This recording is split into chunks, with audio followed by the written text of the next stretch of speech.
Good morning. I'm Matt Smith, president of the Greater Pittsburgh Chamber of Commerce, and I want to welcome you to another in our First Friday speaker series. We're very happy to have one of our key, really critical state legislative partners with us today, and Senator Ryan Aument. I served in both the State House and the State Senate with Senator Aument, and enjoyed a great working relationship with him and his team on a number of issues. And so we're very pleased to have the opportunity today to talk about issues both regionally as well as at the state level. And I think most critically, to tie in the importance of what happens at the state level to our regional success, both in terms of our economy and our ability to grow that economy in a very inclusive manner, and also our quality of life here in the Southwestern Pennsylvania region. The topic today is our state's competitiveness, and we think there is not a more important topic to bring to you than our state's competitiveness, because as states and regions move out of the pandemic, and we've said this and we've talked about this in prior First Friday events, we are in a competition. We're in a competition for business investment. We are in a competition for infrastructure investment from both the state and the federal level, and we're in a competition for talent, to both attract talent and to retain the talent that we have that our many fine universities are producing here in the Pittsburgh region.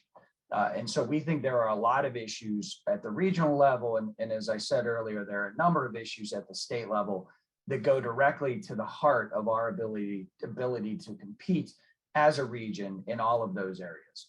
And so again, we're very happy to have Senator Aument here with us today for a discussion with our Vice President of Government Affairs, Jennifer Beer. Before it's turned over to Jen Beer, I'm going to turn it over right now to Jennifer Clunan, who is the Director of External and Governmental Affairs at Comcast for the Keystone region. And we, as always, are very happy to have Comcast on board with us as a sponsor, as the sponsor for the 2021 First Friday Speaker Series here at the Greater Pittsburgh Chamber of Commerce. So without further ado, I'll turn the floor over to Jennifer. Thank you. Thank you, Matt, and good morning, everyone. On behalf of Comcast Business, I'm thrilled to join the rest of you as we eagerly await remarks from Senator Aument this morning.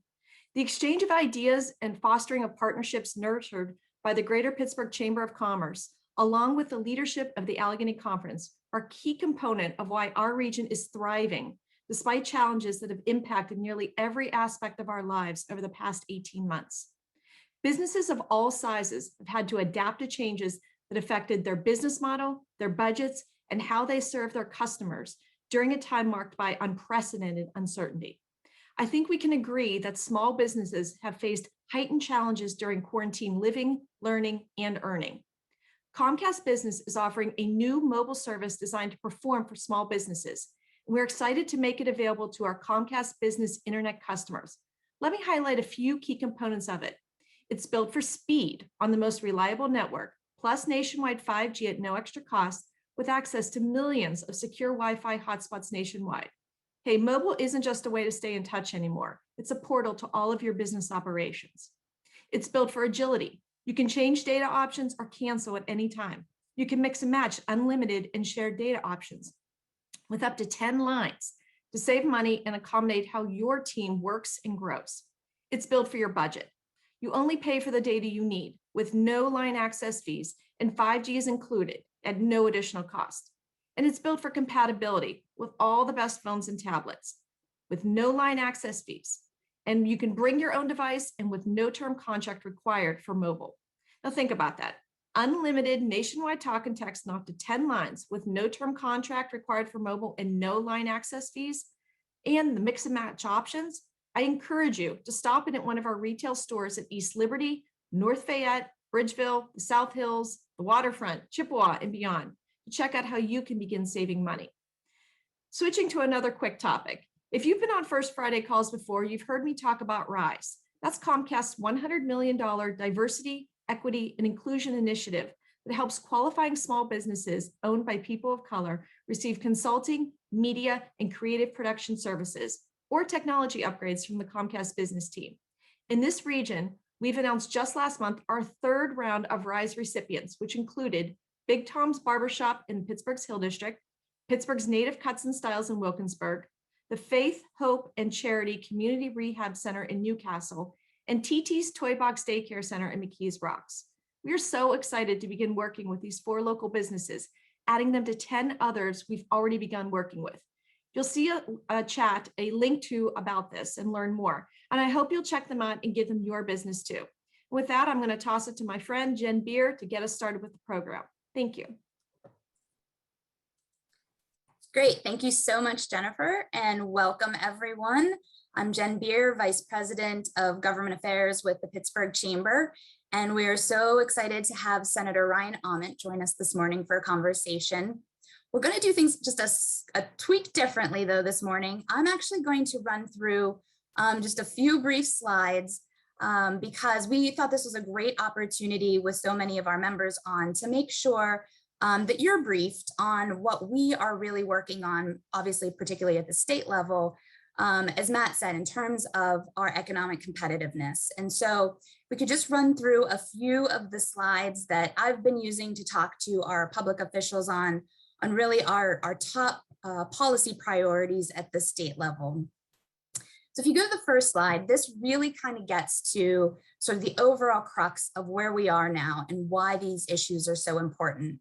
So, I mean, I think as everyone knows, as we're turning the corner on the pandemic, as Matt said earlier, it's critically important that Pennsylvania be in its most competitive position relative to the states really around us and across the nation, to be in a position to be able to recruit and retain business investment. And that's really what's going to lead ultimately to the population drive that we need, the job creation, and the economic opportunity for all in our state and region. So how do we propose to do this? The first one is sort of, I think, what we're hopefully probably going to talk the most about this morning, and that's reforming our state's very uncompetitive tax structure. I think most of you know that we've been working on this for a while, but I think this is one of the most important times to really sort of double down on this effort. But also remembering our economic development policies that are very important, encouraging business attraction and expansion with some of those initiatives. And finally, also always on our agenda, support for increased infrastructure investment. So real quick, we've been doing a lot of sort of talking with national experts across the US, the IFO, the Independent Fiscal Office. And these are just 2 really interesting quotes that we wanted to share, particularly around tax competitiveness that sort of can really put it, I think, into perspective for us. So this first one, we hear a lot about business decision making. And so somebody quoted us recently that it's really not as sophisticated as you might think. Many site location consultants actually just start by literally looking at a list of base corporate tax rates. So Pennsylvania's rate of 9.99% is really, they call it sticker shock because it's nearly double the national average. So just sort of seeing this, it's really, sometimes we're taken off lists before we even know we have the opportunity to be on them. And the second quote there kind of goes to sort of some of the states around us and what they're doing. And somebody told us that many states are looking to reduce taxes in this current climate, and neighboring Ohio actually proactively markets that they have a 0% tax on corporate income. So that's just a little bit of sort of what we're dealing with in this overall climate right now. And if you haven't seen some of our rates lately, our tax rates, this, if you can see well, you can see the different tax rates for each state, but if you can't see it so well, just know that the darker you are, the higher the tax rate. So Pennsylvania is actually the top non-graduated tax rate at 9.99% all across the nation. You will see, if you look there, New Jersey is darker than us at 11.5%, but they have a graduated rate. So if you're not in that top tax bracket, you might be paying lower than that. And then on the left-hand side, I've pulled out those states that we tend to compete with the most for business. And so it's, you look kind of down the list, pretty much 6% is about the average there. And I do want to point out North Carolina, because I think we might talk with the senator about this later, but they've had some really interesting legislation. They were at 6.5% just a few years ago, but they put in this really interesting trigger legislation that drops their rate every time their state hits a certain revenue number. So that's pretty interesting. The next slide. This slide I know might be a little tough to see, but just know that those bars, the blue bars all across the bottom, show every state, again, in the nation that assesses a CNI and sort of where they are. So this sort of can show the different levels in a bar chart as opposed to on a map. And Pennsylvania is the red. And so obviously right now we're at the 9.99%, but this chart shows where we would be if we would take a 1% decrease. So it kind of gets to show us where we start to see our competitiveness in the middle of the pack would be about 6%. Next chart. And we want to make sure that, so I was talking there in the last few slides about the need to work on the corporate net income tax for the CNI. But if you look at the sort of tax structure as a whole, Pennsylvania is also a huge outlier when it comes to how we treat net operating loss carry forwards. So Pennsylvania is one of only, I think now it's just 2 or at least a few states that caps NOLs at all. Most states have no cap. They can roll those operating losses forward. The federal government has an 80% cap. And of those few states I said that do cap, Pennsylvania is the only one that is below 80%. So we have a 40% cap now. So we are very much an outlier when it comes to how we treat NOLs. And I'll also say this is really particularly important for Southwestern Pennsylvania because NOLs tend to affect manufacturing businesses or cyclical industries, as well as high growth startups. And that's really what we've got a lot of here in Southwestern Pennsylvania. So it's a very important policy for us to look to reform. This is one of my most favorite slides, is sort of a tax nerd here, but this is a great sort of showcase on how economic growth can occur while corporate taxes are being reduced. So we thank the legislature, Senator Aument in particular, I know was helping be instrumental with helping to finally get rid of the capital stock and franchise tax. We had 2 major taxes for a very long time in the capital stock tax as well as the CNI. We are finally able to reduce and eliminate the capital stock and franchise tax. So that's the blue line going down and out in both of these charts. And the red bars show on the left-hand side there how the GDP grew during this time. And on the right side, it shows how employment grew during this same period of time. A couple of blips, as you can see, particularly during the recession in 2009, and then the employment last year, particularly because of COVID, but pretty consistently going up for both of those, which is a great showcase. So that was a little on taxes. The other 2 points I'll just hit on quickly that we also believe are going to help overall competitiveness are making sure that we are considering positive economic development policies in this post-pandemic world. So just one example, we're supportive of many different economic development sort of programs and incentives, but supply chain issues. We've all been hearing a lot about the broken supply chains abroad. And I know the United States is doing a lot to try to encourage businesses to reshore back to the US. Well, we want to make sure that Pennsylvania is in its best position to get a lot of that business. So we worked with Senator Josh Kale in the House. There's a current House Bill 600 on a proposal we're calling Reshore to Restore. So you can see some of the particulars of it, but it's essentially, if you're familiar with a Keystone Opportunity Zone type program, it would create those zones across the state, incentivize businesses to reshore to those zones, get a tax benefit, have industries possibly be prioritized that are really important now, like healthcare, life sciences, advanced manufacturing, or those that have those broken supply chains. And I do note that prevailing wage is included in this particular piece of legislation, but just policies like this that we, yes, do want to encourage. And finally, I know everybody here knows that the Chamber is supportive of infrastructure investment. We have been particularly paying attention to this at the federal levels, I'm sure you all know, but also a very big and important issue at the state level. All different modes, as you can see here. Hope we haven't left any out. We're very excited to see 5G pass last session, but we are very supportive of expanding broadband. But all types of mobility are also incredibly important to keep us competitive. We cannot have a failing infrastructure system. So those are just a few of the policies that get to this final slide. Nope, you're good. And this is sort of how I love to wrap things up, particularly when we're talking with state officials, because this is a chart, and I should make sure I also give a lot of credit to our Pennsylvania Economy League of Greater Pittsburgh, who helped with all of these great charts and analyses. This is a chart that they've been putting together and keeping updated the last few years, but it's really interesting because they have found out that over the last 20 years, there is a very consistent average here of 5.3%. And that is that Pennsylvania's annual tax revenue consistently returns about 5.3% of the state's overall GDP. So that's with tax rates going up and down, that's with recessions and pandemics.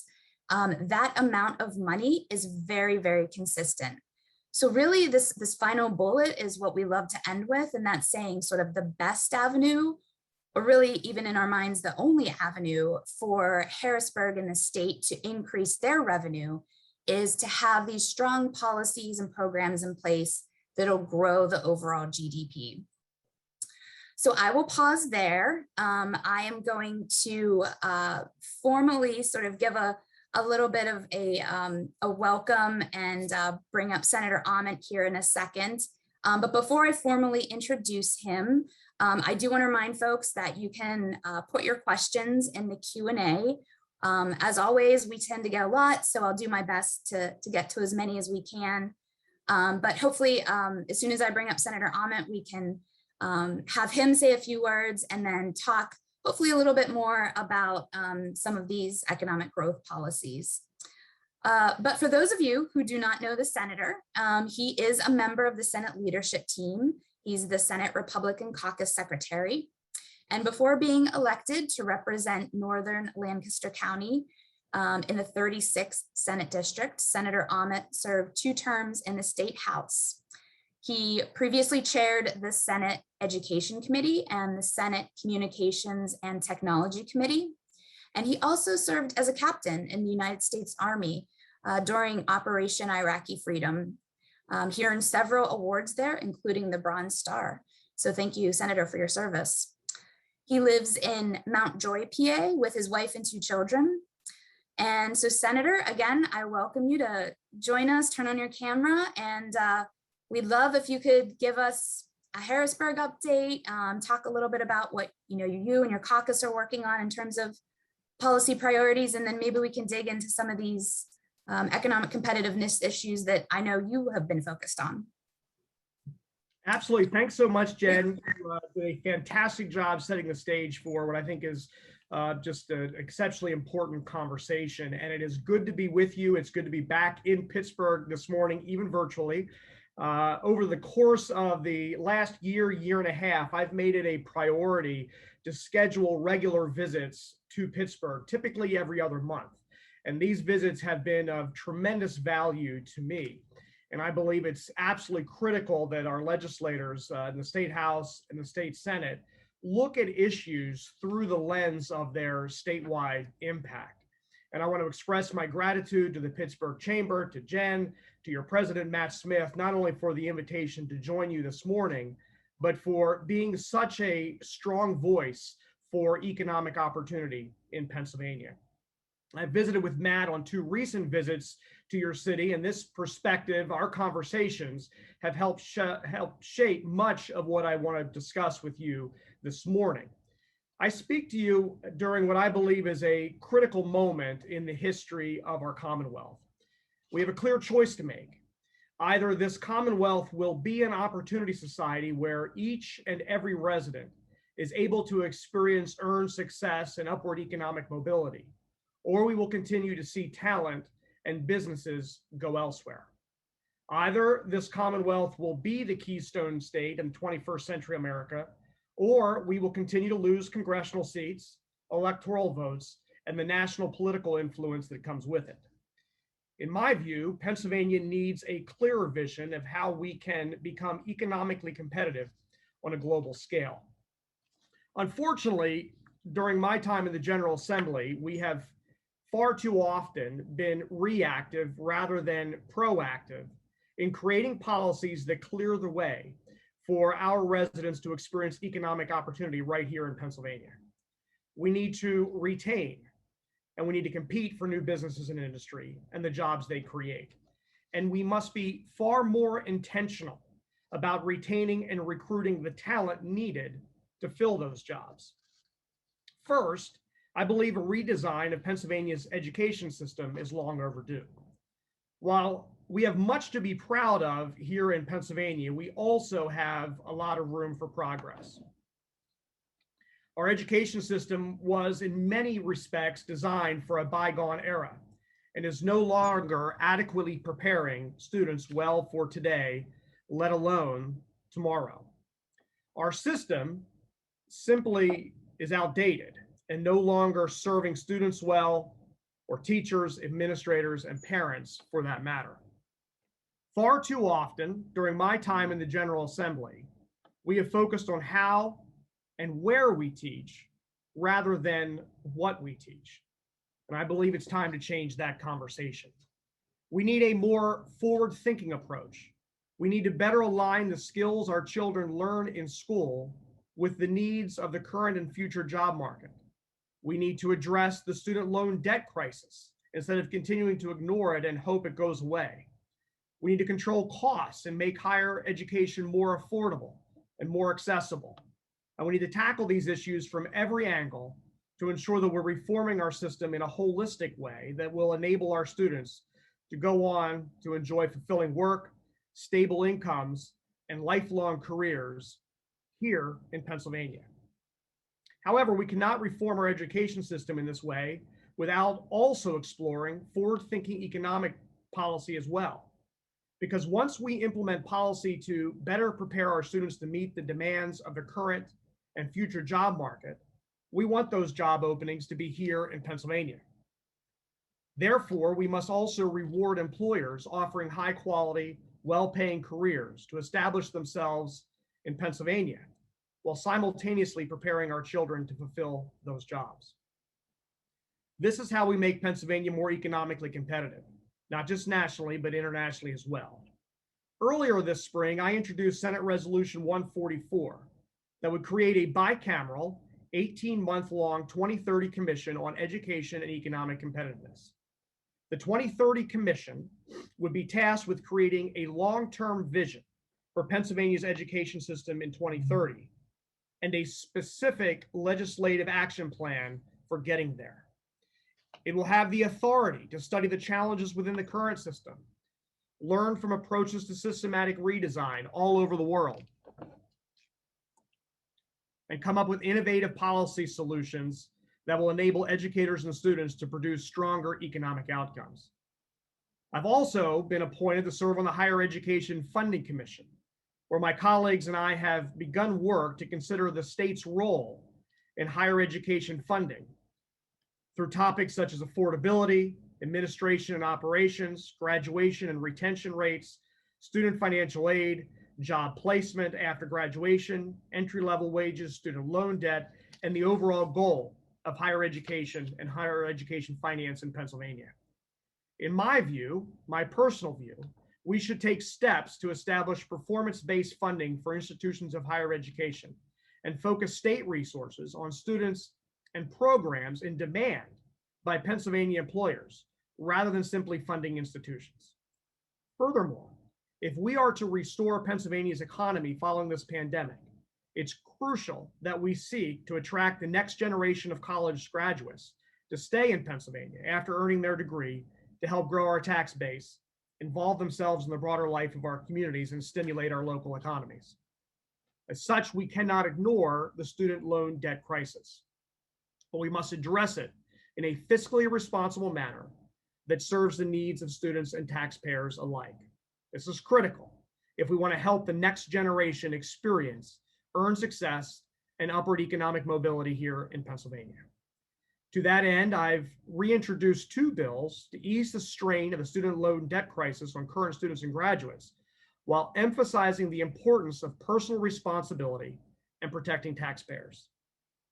Additionally, I've recently proposed Senate Bill 771, which would gradually reduce the state's corporate net income tax to attract new employers and promote economic growth in Pennsylvania.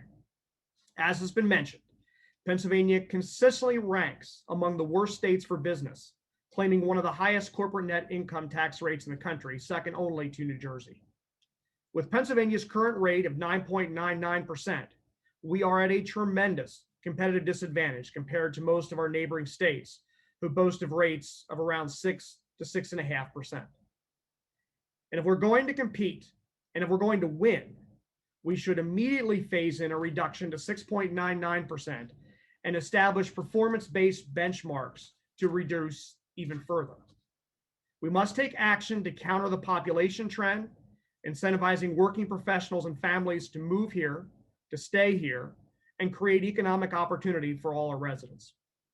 The first step to achieving those goals is to make the state's C&I tax rate competitive with that of neighboring states. Data suggests quite clearly that doing so would not only increase our population, but also increase home values and wages for all our residents without negatively impacting state revenue. Based on data from the US Census, research shows that lower corporate income tax rates are associated with higher population growth. Additionally, interstate migration trends in 2019 show that many more people moved to states with lower C&I rates than moved to states with a higher rate, supporting the claim that states with a lower C&I rate have more favorable business climate and better job opportunities and attract new residents. Specifically, data modeling projects that lowering the C&I by 1 point can increase Pennsylvania's population by an additional 18,000 people in the first year, and that population will continue to grow each year thereafter.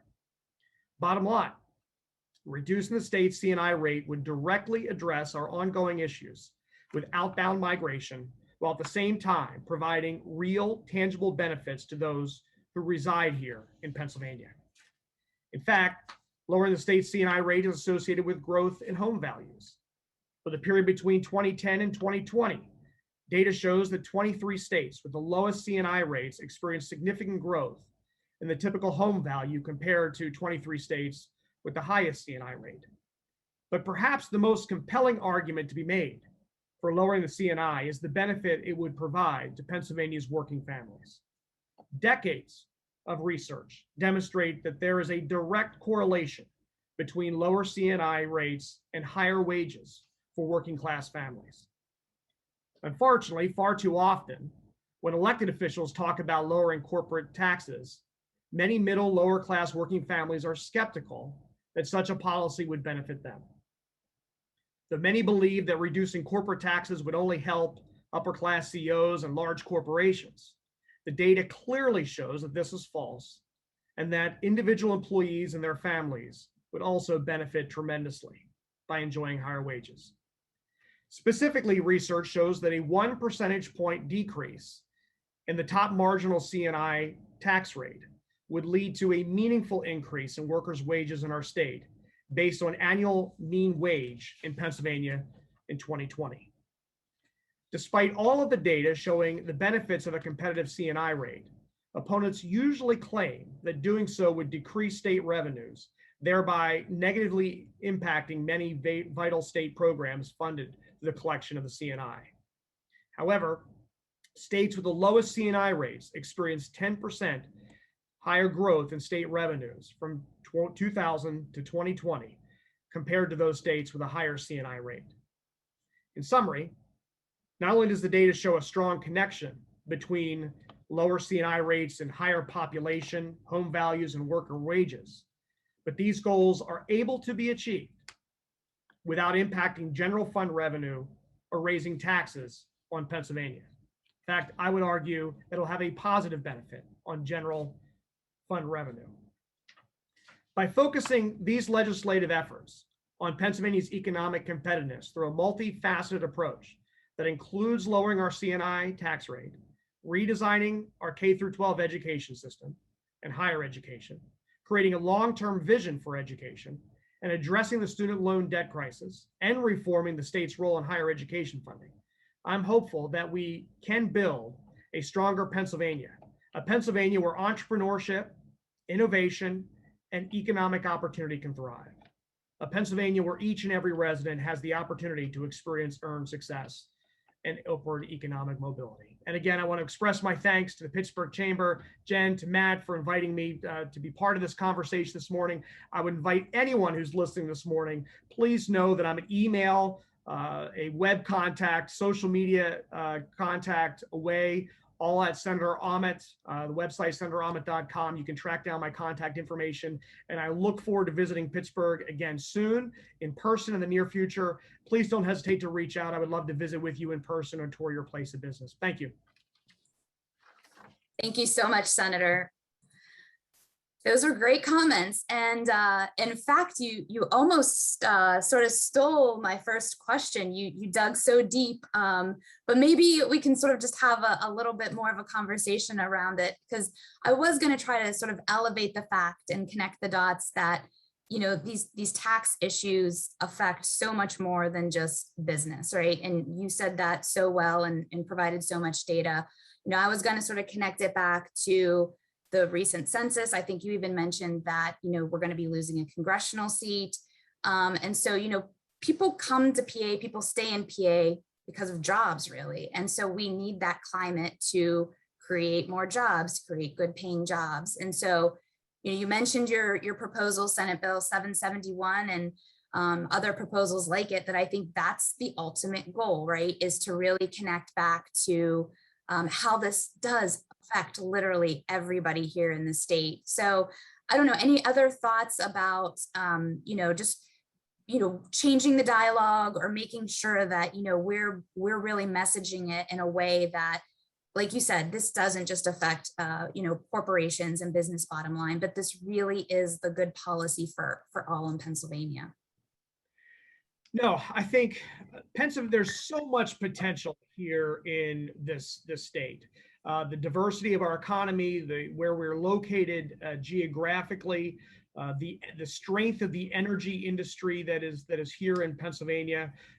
We have outstanding institutions of higher education, apprenticeship programs, technical schools, so much opportunity. But I do believe this C&I tax rate at 9.99 is absolutely a barrier to our economic growth, and is having a impact on our population trends. Certainly, all over globally, but certainly all across the country, there are challenges the states are facing with declining population. Just birth rates have not kept pace. But compounding that problem is the issue of young people in Pennsylvania and folks from other states coming to Pennsylvania to experience educational opportunity, to attend these outstanding institutions, but then they leave to go elsewhere for economic opportunity. And so that's why I think we have to look at this in a comprehensive manner, with reform of the K through 12 education system and higher education system, and how we finance higher education, and ensure that we're being thoughtful, not just about the jobs that are in demand today, and that's critical, but the jobs that are going to be in demand here in Pennsylvania 2030, by the year 2040. We need to be thinking about that now and be proactive in policymaking. But I believe this C&I rate is absolutely essential to that conversation, a key component of building an opportunity society in Pennsylvania. One other point I would just make, and you touched on this in your remarks as well, I reject the notion, even in year one, that a C&I reduction would result in a loss of revenue. I believe there's pretty compelling data that if we were to if we were to demonstrate to the business community that we're serious about tax reform, we're serious about regulatory reform, we're serious about recruiting and retaining new business and industry and talent here in Pennsylvania, I think that would have an immediate impact.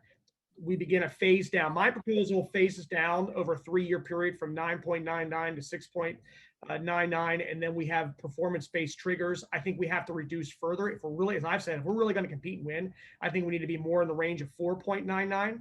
But I think even in year 1, I think we can demonstrate success.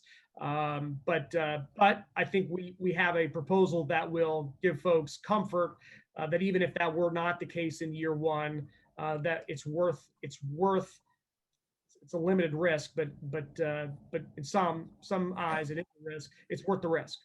Right. Right.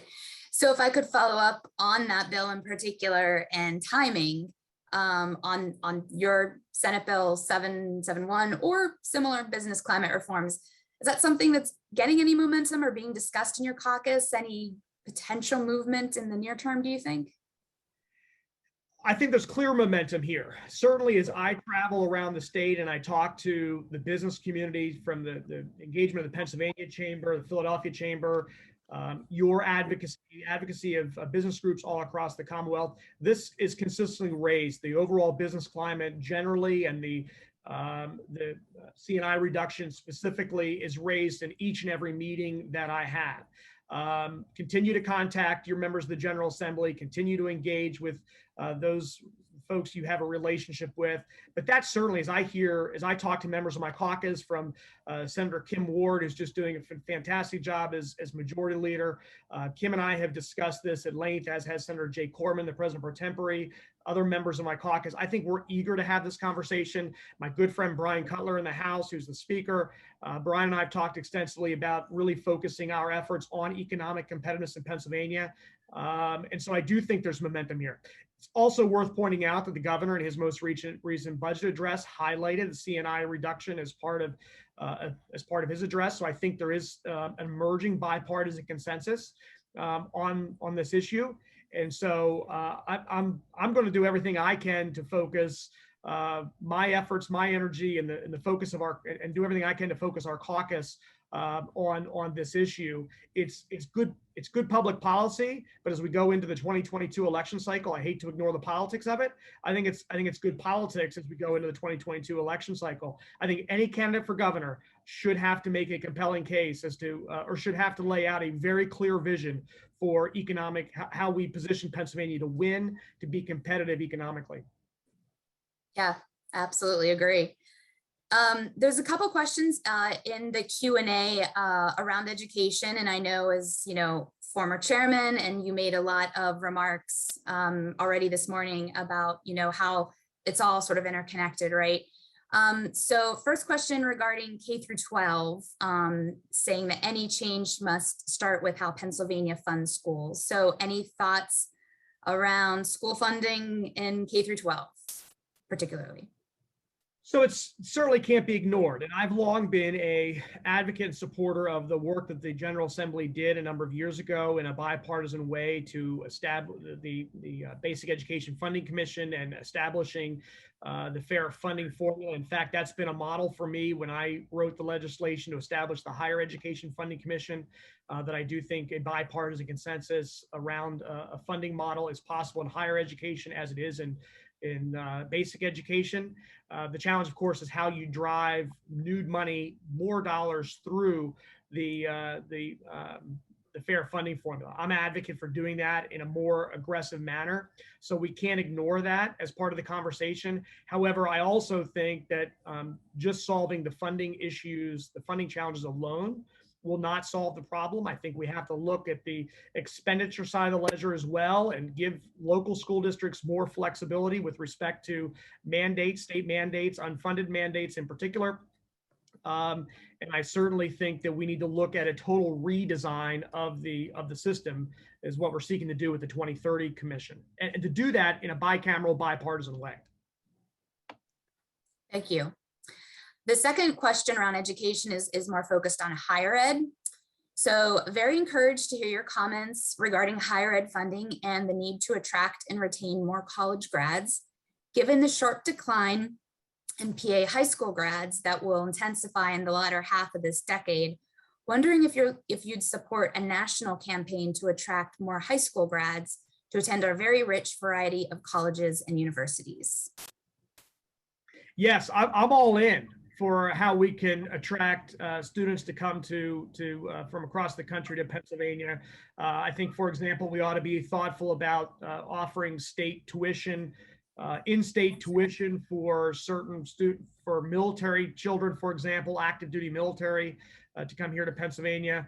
But we want to retain our talent. We want to retain young people here, but we also want to encourage and retain students from across the country to come to Pennsylvania to attend our outstanding institutions. Great, awesome. A question here. Thank you, Senator, for the comments. What are your thoughts on the prioritization of high growth industries like healthcare, life science, biotechnology, advanced manufacturing, and innovation when developing future policies for economic competitiveness? And if I may just quickly note, we recently here in Pittsburgh came out with a study on how autonomy overall in all different sectors is really going to be important moving forward in our region. So I know this is particularly of interest to the Pittsburgh Chamber in our region, but would love to get your thoughts as well. So this probably could take an entire another visit some other time to talk through these issues, because I am very excited about the opportunity with emerging technologies in Pennsylvania with life sciences, but also with artificial intelligence, with drone technology, machine learning, autonomy. Pennsylvania, there's so much opportunity here in Pennsylvania. I worked on legislation this past spring to create a regulatory framework for personal delivery devices, or PDDs. I'm working here in Lancaster County to try to establish a training and research and a development center for drones. In fact, I'm hoping to visit Pittsburgh very, very soon to working to schedule a visit at Carnegie Mellon to take a look at some of the work that's being done there around robotics and drone technology. I'll just tell you what I'm specifically working on. What I'm interested in Lancaster County is creating a research and development center to help us create the policy framework around drone technology, but then creating a research and development corridor. I think the Susquehanna River between State College, Penn State, and I can be selfish about it, Columbia Borough in the 36th Senatorial District, right along the Susquehanna River, would make a very suitable training corridor for drone technology. So I'm very optimistic, and I'm very interested in the future of and leveraging emerging technology here in Pennsylvania. Life sciences, we have an emerging community. We have a community here in Lancaster County. So certainly, I think state resources, state dollars, this is an area of prioritization for state investment, whether it's through RCAP or other line items in the budget. It should be an area of focus for policymakers in Harrisburg, in my view. Great. I'll ask this question too, because I brought up sort of connectivity when I was talking about infrastructure, and I think this also ties back to innovation and emerging technologies like this. But on the issue of broadband funding, we've been, really sort of looking at it, particularly from the federal infrastructure side, and sort of some of the money that we expect to, hopefully, when that passes, come to Pennsylvania. But we do think it's important for Pennsylvania to sort of have a strategy and a plan in place for broadband.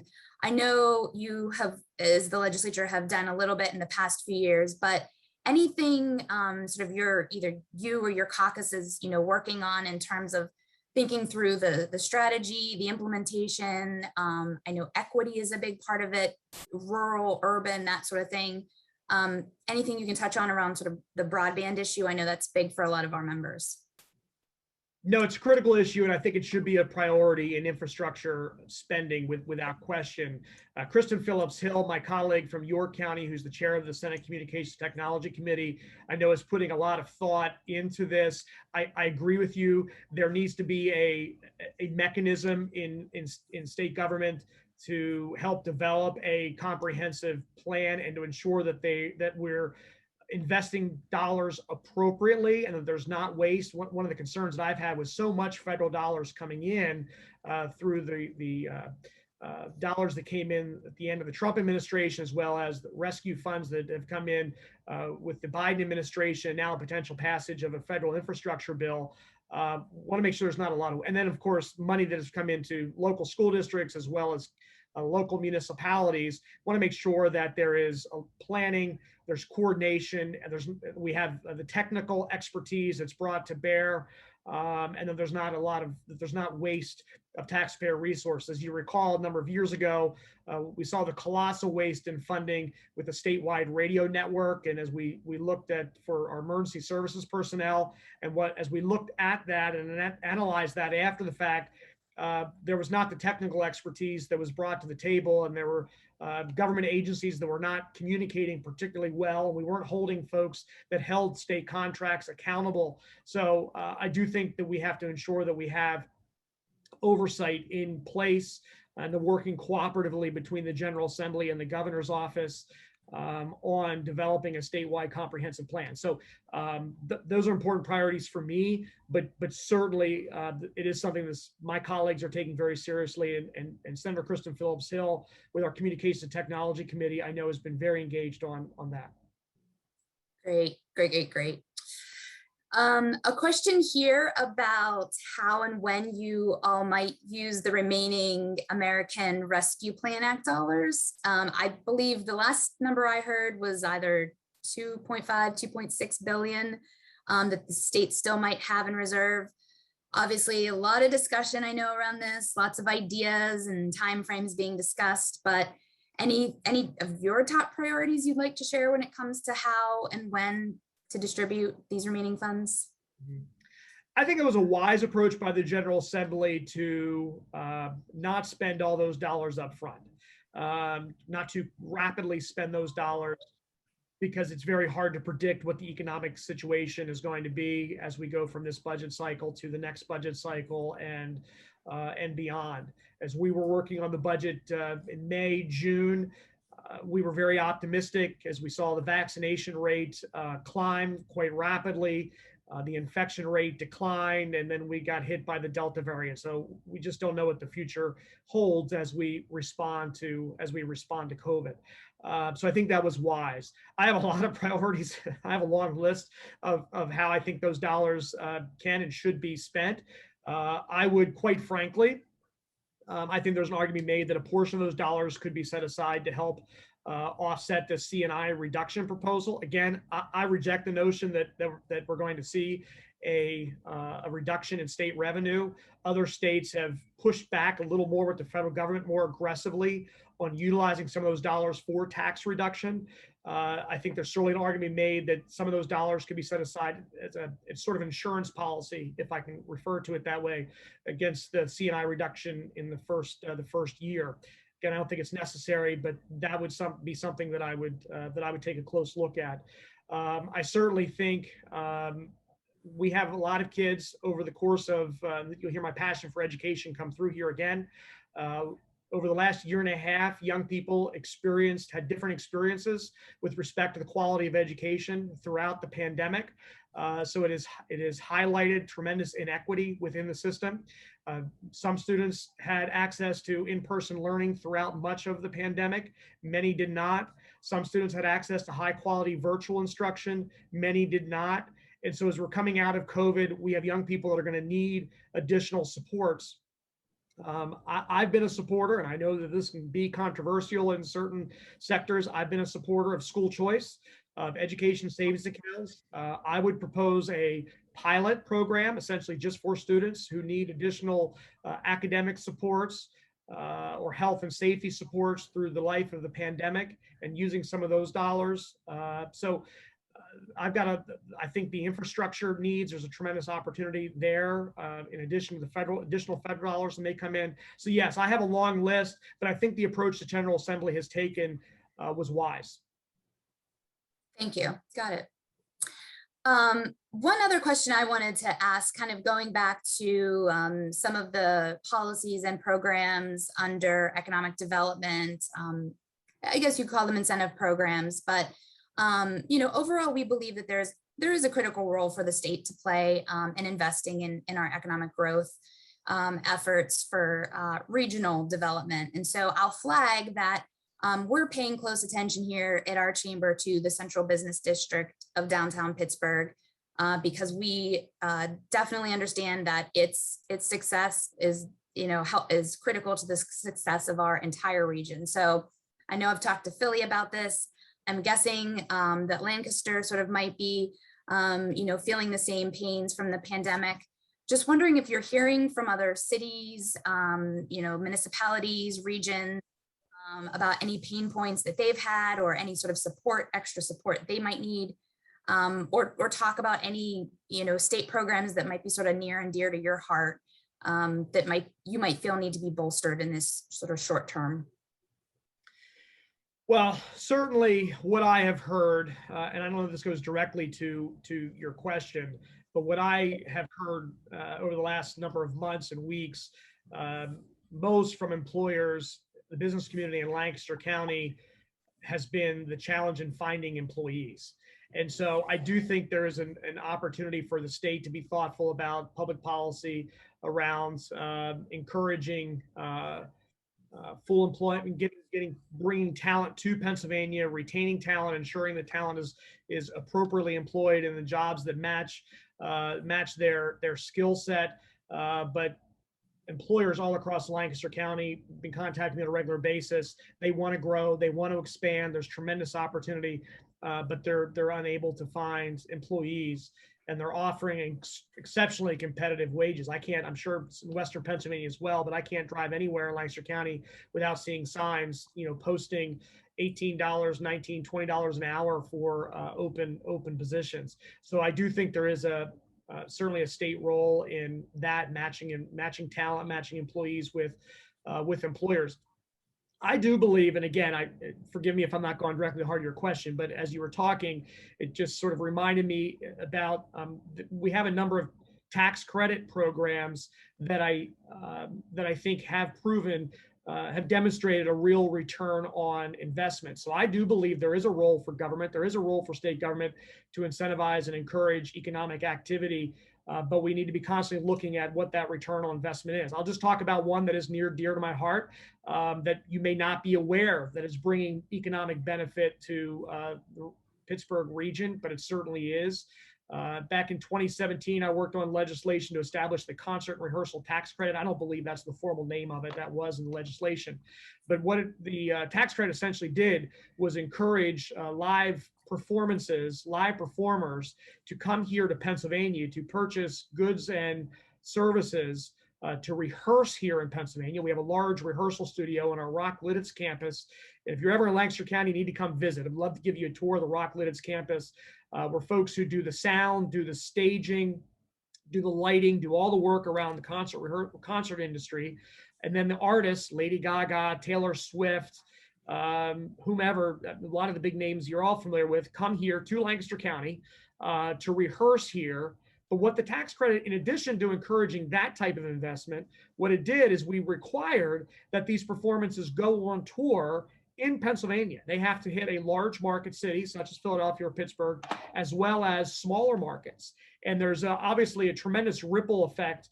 Union jobs, folks who go out and set up the stage, put the stage together, drive the trucks, set up the stadiums for these concerts, and do the setup, do the tear down, do all the work around these shows. But now obviously COVID has had a real negative impact on this. It's an industry that was hard hit, obviously first to shut down, will be among the last to reopen. But artists are beginning to schedule tour now, and that significant increase in the number of concerts in Pennsylvania, I believe we can show real return on investment on that tax credit. So that's the kind of strategic investment we can make. That it's a small investment by the Commonwealth, but a major benefit to our local economies. I have to be honest, I had not heard of that one, but I will take you up on the tour of that.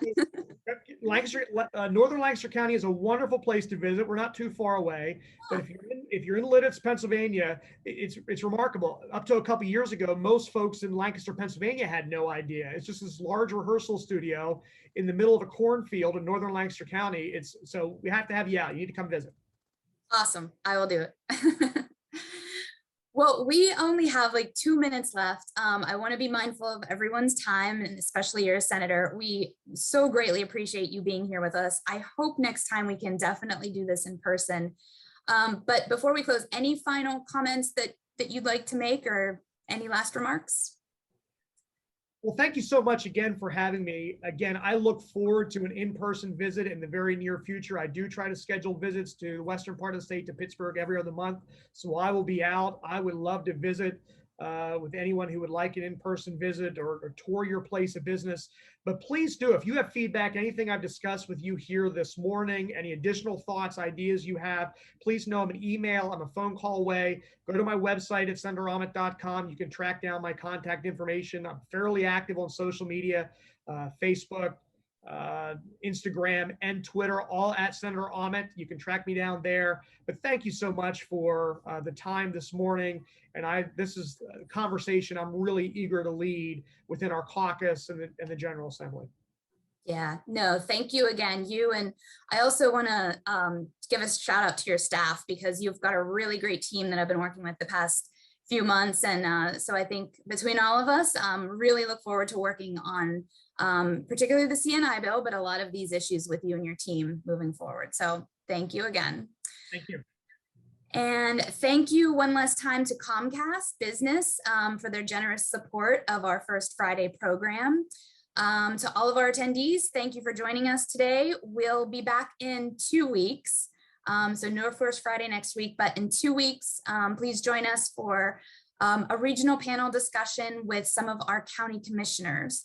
So look to your inboxes for that. And that information and that invite should be coming out soon. So thank you all, and have a great weekend. Thank you.